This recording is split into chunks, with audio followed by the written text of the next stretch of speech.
Hello বন্ধুরা, আজকে আমরা সকাল সকাল রেডি হয়ে চলে গিয়েছিলাম পানিহাটি দণ্ড মহোৎসবে।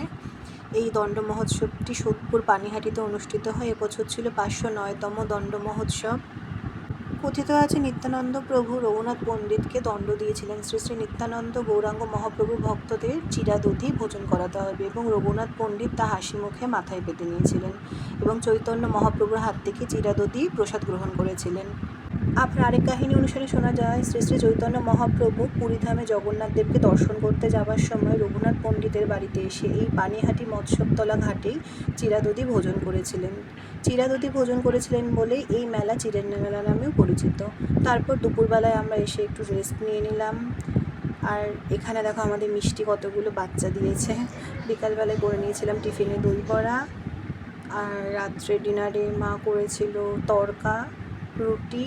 তো দিনটা এভাবেই কাটলো। কেমন লাগলো জানিও। ভালো লাগলে লাইক, কমেন্ট, সাবস্ক্রাইব করে দিও চ্যানেলটা। সবাই ভালো থেকো, সুস্থ থেকো।